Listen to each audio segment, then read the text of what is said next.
Okay, we're going to discuss ROI for land in Ember Sword. I'm not going to explain what Ember Sword is because if you're Googling for this video, you already know what that is. We're going to talk about pricing. We're going to talk about correct positioning. We're going to talk about proper ROI calculation. We're going to talk about 1% and 2.5% rule. We're going to talk what is the multiplier and how is it applying to you, and where you should choose the most profitable location. This is just my approach. You guys don't need to agree with it, but I've seen a lot of misleading information on YouTube, so I'm trying to give you a little bit more info before you're going to pull the trigger on spending $20,000 on a piece of land. So here we go. These were the prices on public sale. $40 for the plot, $400 for settlement, $8,000 for town, and $80,000 for the city. Kudos to those of you that were able to get cities. And now we need to look a little bit more on how to calculate the proper ROI for that. So let's look first off on these numbers here. So sale distribution, I'm sure most of you that is looking at Ember Sword already read through it. So this is kind of reminder to you that for every $100 sold in the game, 7% roughly is distributed to as an exchange fee. 3.5% of that goes to the developers, 3.5% to landowners. And here's what we need to focus on. 1% of that, which is 1% of the $100, in this case it's a $1, but 1% of that fee goes to everybody that owns the land. Currently that is about 40,000 lots sold, so it's going to be divided by 40,000 at the beginning of the game, and then, very important, 2.5% goes to the local area, which is 21 by 21 square of lots. Now, many of you misses the multiplier, so here's the multiplier. When it comes to distributing rewards, different plot types have a different token rewards multipliers as shown in the table below. So if you just guys gonna buy yourself a $40 or $100 regular plot, the multiplier is gonna be 1. If you have settlement, it's gonna be 10 times what that 1% is, right? And your town plot is gonna get 50 times multiplier of that 1, right? City plots, well, I hope someone is gonna have them. It looks beautiful, 125. Okay, now here on the bottom, they present how this is going to be divided. If you sit in the middle, it's going to be 10 plots up and then 10 on both sides. So total roughly for 400 of plots that you're going to be receiving 2.5% revenue. Just don't forget that that revenue has to be also divided by 400 guys in that area.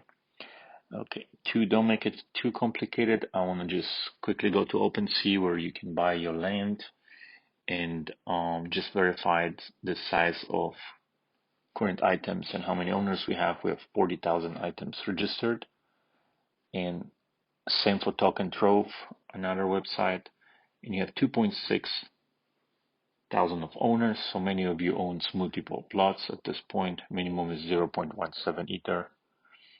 I'm seeing some crazy prices like 100, 170 ether for some of the lots. Moving forward, everybody's trying to figure out how much the game is going to make, what's going to be the market cap on it.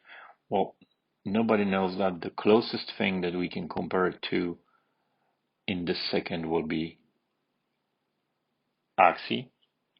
So you can see Axie will not even let me in, but let's try it again. If not, we're going to back out. Okay, there we go.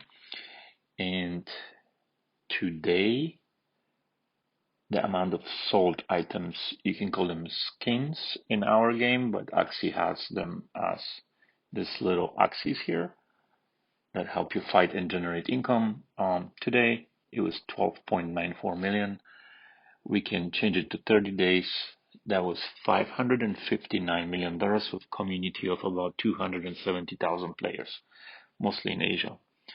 As most of you know, Axie is currently at $2.07 billion in generated revenue. I think Ember Sword is going to significantly beat it with time. It's just more immersive, more interesting game with larger community coming up than Axie, and I do love Axie, but it's for a different type of players. So now we have this number. Let's look at them. Let's look what they achieved in the last, I believe they're out for 4 months. So they made $2 billion. We're going to take that. We're going to say, okay, we're not going to have 1 million people playing. We're going to have also 260,000 people playing our game. We have $560 million of revenue per month. And that's how we're going to base our numbers. And here we go. Focus now, everybody. Don't lose me here. We're going to do it on a monthly basis. So we're going to do $550 million, right, per month for a single owner of a single plot without multipliers for now. So we're going to do this times 1%. We're looking at 5.5 million because we're distributing 5.5 million to everybody. And now we have to divide it by the owners of the land. So I've seen the calculations that guys did it by 160,000 plots sold. I do not think that's going to be the case. I think the sales are going to be capped on around 80 to 100,000 plots. And for the first 2 years, a lot of activity is going to be happening around capital. So forget about anything that is far away. It's been in multiple videos that the release of the game for us as landowners is going to be happening around the capital. So now we have the 5.5 million, and we're going to divide it by 100,000 landowners at this second. Here we go. $55 a month. That's only your 1% for the landowner that owns a single plot of land. No multipliers, no cities, remember, no towns, remember, and no settlements. This is just regular land. So keep that in mind, guys, that if the game is going to do very, very, very well, this is all you can get from that 1%. Now, here's another interesting approach. Keep that in mind, 55. I'm going to put it here so we remember that. We're going to do 55 here for regular land, yearly. Or write it down somewhere so you remember, because we're gonna crush a lot of math here today. So here it is, 55. I got this done. Now, remember another thing. You are going to get also 2.5% revenue from everything that surrounds your plot, like this one, for example. I wish I had a computer with me, not iPad, you could see the square, but everything 20 up from you, 10 up from you, 10 this direction, 10 400. Everything that's around you will generate income for you, and it's going to be 2.5%. So it's very important where you're going to put yourself. If you're thinking about just generating passive income, you cannot be somewhere out in the corners here, because you're not going to generate a very good income for yourself unless you're going to attach yourself to the city. Currently, I think the best bets are for anything that is located, like you can see this here, all this cluster, anything that shares revenues with towns, cities, and capital in general. Anything that's close to capital. All the teleports, all the main guild homes are going to be in this area. All the main production, manufacturing, trading is going to be in this area, and probably a lot of missions are going to be in this area at the very beginning. So you should be very close as you can be, to generate maximum of the income. So I'm going to try to roughly calculate what's going to be the income of the lots lying very close to capital? I'm going to assume, this is just my assumption, that capital is going to be the larger generator of income in all the little cities around the capital. So we're going to say that, like we agreed, we're going to make 550 a year here, 550 a month, and 30%, 35% of that is going to be generated in the capital.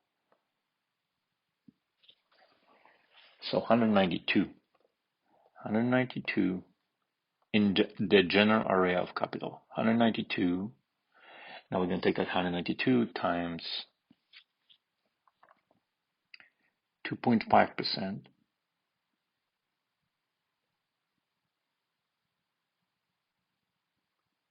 That gives you 4.8. And now you have to divide it, depending where you're going to be located. You have to divide it by 400. It was 4.5, I assume, divided by 400. 11,250. So here you're looking at a little bit better income if you're going to stay close to the action. So keep that in mind, guys. That's without multipliers. So just keep that also in mind. There's no multiplier coming to it. You can do it times 10. You can do it times 50, depending which kind of land you're going to own. I hope that helped. I hope you guys understand that there's two different incomes to your land. You're looking at about 55, and then you're looking at about 1 to 50 from the 2.5% that it's around you. And the only thing I could compare it to was actually, because it's very hard for me to estimate where the income of this game is going to be. Just keep in mind, before you invest a lot of money, make sure you know where the lot is going to be located. Make sure if your lot has a multiplier, make sure you know with who the lot shares the revenue. So if you see the purple guys, if you're close to them, they're going to be a moneymaker. If you see the orange capital, that's going to be a moneymaker. If you see the red cities, that's going to be a moneymaker. So try to stay close, and there's going to be multiple different options of creating revenue with your missions and selling gear and gaining some other adventures and creating items that you can later sell. But keep in mind that owning a land for passive income is pretty much the best setup right now in NFT games. I hope that helped, and I'm waiting for some comments. I hope you guys enjoyed the short video.